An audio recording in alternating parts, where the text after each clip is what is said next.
एक बार की बात है, एक राजा था जिसको अपनी सेना पर बहुत गर्व था। वह अपने सिपाहियों पर बहुत पैसा भी खर्च करता था। सो एक बार उसको ये जानने की इच्छा हुई कि उसके सैनिक वास्तव में कितने बहादुर थे। उसने अपने आदमियों को हुक्म दिया कि वे शहर के बाहर एक मैदान में एक लड़ाई का इंतज़ाम करें। तुरंत ही उसके हुक्म का पालन हुआ। लड़ाई वाले दिन राजा साहब अपने वजीर और दीवानों के साथ मैदान में आ पहुँचे। जब वे उनकी लड़ाइयाँ देख रहे थे तो एक जंगली जानवर जिसके साथ टांगें थी वहाँ आया और उनके पास आकर गुर्राने लगा। राजा तो उसको देखकर बहुत ही आश्चर्य में पड़ गया। उसने उसको मारना चाहा पर वो वहाँ से भाग गया। राजा ने अपने घोड़े पर सवार होकर अपना बड़ा वाला चाकू लेकर उसके पीछे भागा। 2 मील भागने के बाद वह जानवर रुक गया। वहाँ पहुंचकर उसने अपने आप को एक ज़ोर का झटका दिया और वो एक जिन्न में बदल गया। वह राजा की तरफ पलटा और उसको खा गया। वजीर ने बड़ी वफादारी और लगन से राजा की 8 दिन तक खोज की पर उसकी कोई खबर नहीं मिली। सो उन्होंने उसके बेटे को बुलाया और उसकी जगह उसके बेटे को वहाँ का राजा बना दिया। एक दिन राजा के बेटे को ये जानने की बहुत ज़ोर की इच्छा हुई कि उसके पिता की मौत कैसे हुई थी। उसने ये बात अपने वजीर से पूछी। वजीर ने उसको सब बातें बता दी। तो उससे सारा हाल सुनने के बाद उसने भी उसी जगह एक दूसरा शानदार लड़ाई का मुकाबला रखा जहाँ उसके पिता ने रखा था। नियत समय पर वह और उसके दरबार के सभी लोग वहाँ इकट्ठा हुए। उन लोगों को वहाँ पर आए सभी बहुत देर नहीं हुई थी कि वहाँ 7 टांगों वाला जंगली जानवर वहाँ आ गया और उन सब पर भयानक रूप से गुर्राता हुआ वहाँ से चला गया। जब राजा के प्रधानमंत्री ने यह देखा तो वह बहुत ज़ोर से हंस पड़ा। राजा ने उससे पूछा कि वह क्यों हंसा। तो वजीर ने कहा, हुजूर, मैं इसलिए हंसा कि ये वही जानवर है जिसने आपके पिता को हमारे बीच से उठाया था। अच्छा, ऐसा है क्या? तब तो मैं उसको ज़रूर मारूंगा, क्योंकि मुझे तब तक शांति नहीं मिलेगी जब तक मैं अपने दुश्मन को मार नहीं लूँ। ऐसा कहकर वह भी अपने घोड़े पर सवार हुआ और उस जानवर के पीछे भाग लिया। वह जानवर उसको कुछ दूर तक उसी तरह भगा कर लेकर गया जैसे कि वो उसके पिता को लेकर गया था।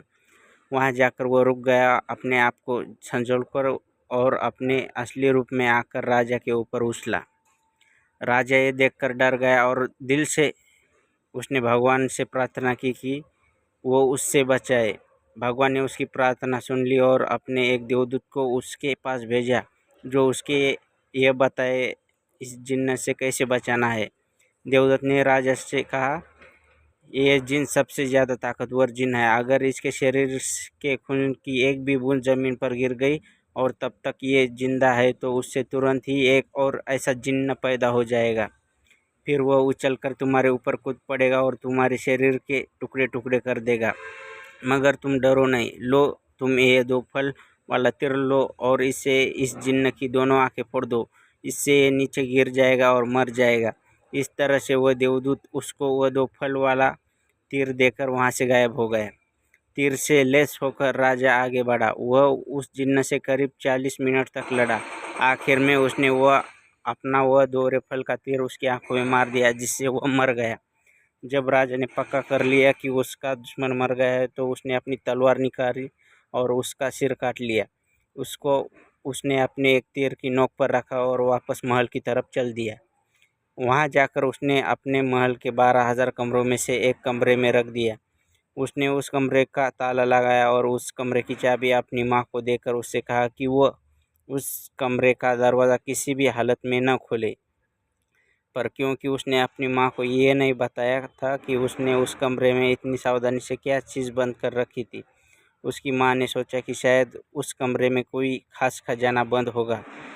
यह सोचकर उसके मन में उसको देखने की इच्छा हुई। सो एक दिन वो उस कमरे की तरफ गई और उसने उसका दरवाज़ा खोल दिया। उसको उस कमरे में कुछ दिखाई नहीं दिया, क्योंकि उसके बेटे ने उस जिन्न का सर एक कोने में फेंक दिया था। हाँ, उसको एक हंसी की आवाज़ ज़रूर सुनाई दी।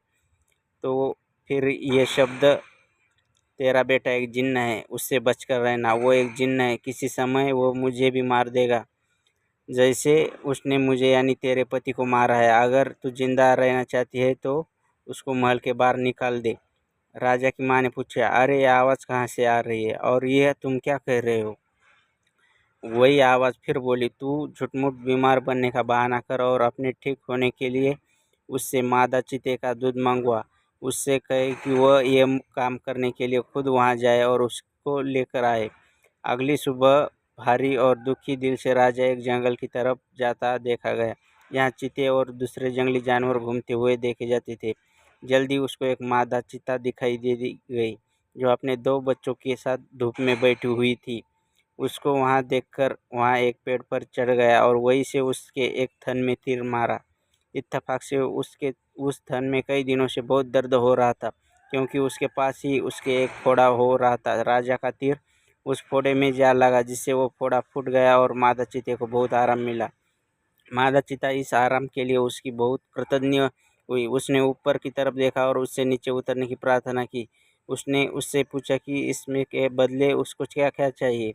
राजा ने उससे कहा कुछ कि उसको कुछ नहीं चाहिए सिवाय उसके थोड़े से दूध के, जो उसके बीमार माँ के लिए चाहिए था। मादा चीते ने तुरंत ही उसकी बोतल अपने दूध में भरकर दे दी, जो अपने साथ लेकर आया था। फिर उसने उसको अपने कुछ बाल दिया और उससे कहा, जब भी कभी भी तुम किसी मुश्किल में हो तो इन बालों को सूरज को दिखा देना, मैं तुरंत तुम्हारी सहायता के लिए आ जाऊंगी। राजा ने उसका वह दूध और उसके बाल लिए और घर आ गया। जब रानी माँ ने उसको मादा चीते का दूध लाता देखा तो उसे लगा कि शायद वो वाकई कोई जिन्न था। उसने अपने दिल में उसको मारने का पक्का इरादा कर लिया। वह फिर उस कमरे में गई जिसमें वो सिर रखा था और उसे अपना पूरा हाल बताया। तो उसे बोलने वाले ने उससे कहा, इस बात से यह पता चलता है कि वो वाकई में एक जिन्न है। एक जिन्न के अलावा कोई और किसी मादा चीते का दूध ला ही नहीं सकता। तू जल्दी से जल्दी उसे मारने का इंतजाम कर। रानी माँ बोली, पर मैं उससे छुटकारा कैसे पाऊँ? आवाज़ फिर बोली, तुम इस बार जब वो तुझसे दोबारा मिलने आए और तेरा हाल पूछे तो तू इससे कहना कि तू अभी भी बहुत कमज़ोर और बीमार महसूस कर रही है। मादा चीते के दूध ने तेरे ऊपर कुछ ज़्यादा असर नहीं किया, पर सुना है एक राजकुमारी है जो फला फला ऊंची पहाड़ी में एक किले में अकेली रहती है। अगर वह तेरे पास आ जाए और तुझे छू ले तो उसके छूने से ही तू ठीक हो जाएगी। ये सुनकर तेरा बेटा उस भयानक किले में जाएगा तो निश्चित रूप से ही रास्ते में ही मारा जाएगा। अगले दिन शाम को जब राजा ने अपनी माँ को देखने गया और उससे पूछा, तो माँ तुम कैसी हो? क्या अब तुम पहले से कुछ अच्छी हो? रानी माँ रोती हुई सी बोली, कहाँ बेटा, इस मादा चीते के दूध ने तो मुझे बिल्कुल भी फ़ायदा नहीं किया। पर कल मैंने एक सपना देखा कि एक राजकुमारी है जो फला फला ऊंची पहाड़ी पर एक किले में अकेली रहती है। अगर वह मेरे पास आ जाए और मुझे छू ले तो उसके छूने से ही मैं बिल्कुल ठीक हो जाऊंगी। जब तक वो यहाँ नहीं आती और मुझे नहीं छू लेती मैं ठीक नहीं हो सकती। राजा बोला, माँ थोड़ा धीरज रखो, मैं उस राजकुमारी को तुम्हारे पास ज़रूर लेकर आऊँगा। अगर नहीं ला सका तो राज्य छोड़ दूँगा। सो अगली सुबह राजा ने अपना सबसे तेज़ भागने वाला घोड़ा उठाया और उस पर बैठकर अपनी उस खतरनाक यात्रा पर चल दिया। वो मादा चीते के दिए हुए जादू को बालों को भी साथ ले जाना नहीं भूला था। जैसे ही सूरज निकला उसने वे बाल सूरज को दिखाए। तुरंत ही मादा चीता और उसके दोनों बच्चे वहां आ गए। मादा चीते ने पूछा, क्या बात है? राजा बोला, फला फला जगह एक राजकुमारी अकेली रहती है और तुम्हें उसको लाना है। तुम ये नहीं कर सकते। कई लोगों ने उसको वहाँ से लाने की कोशिश की है, क्योंकि राजकुमारी बहुत सुंदर है, पर कोई भी अब तक उसके पास भी नहीं जा पहुँच सका है। राजा बोला, मैं कोशिश करूँगा, चाहे इस कोशिश में मेरी जान ही क्यों न चली जाए। यह कहते हुए राजा वहाँ से चल दिया।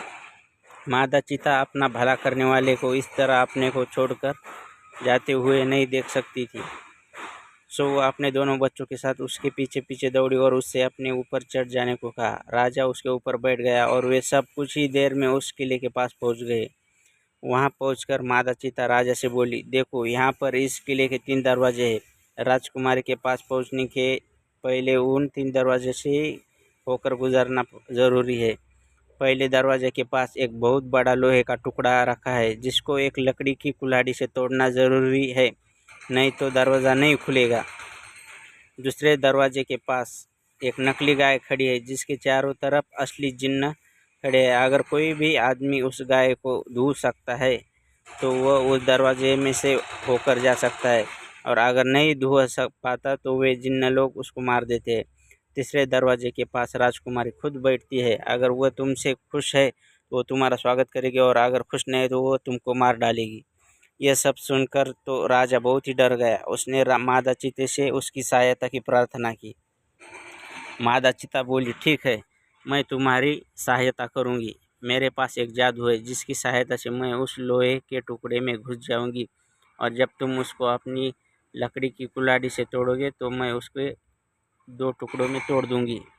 चौकीदार सोचेगा कि तुमने वो लोहे का टुकड़ा तोड़ा है, और वह तुमको पहले दरवाजे से अंदर जाने देगा। तभी मादा चीते के दोनों बच्चों में से एक बच्चा बोला, और मैं उस गाय की मूर्ति में घुस जाऊंगा और उसको दूध देने पर मजबूर कर दूंगा, और उसके पास खड़े जिन्नों को जब तुम दूध दूह रहे होगे तो उनको तुमसे दूर रखने में सहायता करूंगा। इस तरह से तुम दूसरे दरवाजे से होकर निकल जाओगे। इसके बाद मादा चीते के दूसरे बच्चे ने कहा, और मैं राजकुमारी की आंखों में अपना जादू डाल दूंगा, जिससे जब वह तुम्हारी तरफ देखेगी तो तुम उसको सूरज की तरह से चमकीला पाएगी। सो वह तुमको देखते ही अपना तीसरा दरवाज़ा खोल देगी, और फिर जो तुम कहोगे वह वही करेगी। सो उन तीनों ने अपने अपने वायदे वफादारी से निभाए। इस तरह से राजा तीसरे दरवाजे के पार पहुंच गया। राजकुमारी ने जैसे उसको देखा तो उसकी बहादुरी और सुंदरता से बहुत प्रभावित हुई। उसने राजा से अपने साथ शादी करने के लिए कहा। मादा चीता और उसके दोनों बच्चे अपनी मान में लौट गए। कुछ दिन बाद ही राजा राजकुमारी को लेकर राजमहल पहुंचा और जाकर माँ से बोला, माँ, उस जगह को जाने वाला रास्ता बहुत खतरनाक था। मैं तो रास्ते में ही मर जाता था अगर मादा चीता और उसके 2 बच्चों ने मेरी सहायता न की होती। भगवान को धन्यवाद दो कि मैं सही सलामत वापस लौट आया। कुछ देर बाद और बात करने के बाद उसने माँ को जिन्न के सिर के बारे में बताया कि वो उसके सामने सबसे पहले कैसे एक साथ टांग वाले जानवरों के साथ रूप में प्रकट हुआ था, फिर कैसे वह उसको एक जगह भगा कर ले गया था जहाँ जाकर वह अपने असली रूप में बदल गया। एक बहुत बड़े भयानक जिन्न के रूप में वो उस पर कूदने को ही था, उसको मारकर खाने वाला था, जैसे कि उसने उसके पिता के साथ किया था। कि तभी भगवान के भेजे हुए दूत ने उसको बचा लिया। उसकी माँ तो ये सुनकर ताज्जुब में पड़ गई। वो बोली, बेटे, तब तो मुझे धोखा दिया गया था। उस दिन की शाम को जब तुमने मुझसे महल की चाबियाँ मांगी थी तब मैं उसके कई कमरों को देखने गई थी। तब मैं एक ऐसे कमरे के दरवाजे पर आई जिसमें से मुझे हंसी की आवाज़ सुनाई दी। मैंने सोचा कि देखूँ इसमें कौन हंस रहा है। सो मैंने उसका ताला खोला और अंदर गई तो मुझे एक आवाज़ आई, ध्यान देकर सुन, तेरा बेटा एक जिन्न है जो तुझको खा जाना चाहता है। मैं तेरे पति का सिर हूँ। उसने मुझे मारा तो तुझे भी मार दे, नहीं तो वह तुझे भी मार देगा। मेरे बेटे ने उसकी बातों पर विश्वास कर लिया और उसी की सलाह पर मैंने इस आशा में तुझे मादा चीते को दूध लाने भेजा कि वह तुझे मार देगी। पर जब तू मादा चीते से बचकर आ गया तो फिर मैंने उसी शेर की सलाह पर राजकुमारी को लाने भेजा। मैं जानती थी कि वहाँ का रास्ता खतरों से भरा है, फिर भी भगवान तेरे साथ था। उसी ने तुझे अपना देवदूत तेरे पास भेजकर तुझे रास्ता दिखाया था, और उसी मादा ने रूप में तेरी सहायता की। उस भगवान को लाख लाख धन्यवाद, कहकर उसने अपने बेटे को गले लगा लिया और बहुत ज़ोर ज़ोर से रो पड़ी। इन घटनाओं के कुछ दिन बाद ही राजा और राजकुमारी की शादी हो गई और सब लोग शांति से बहुत दिनों तक खुशहाली में रहे।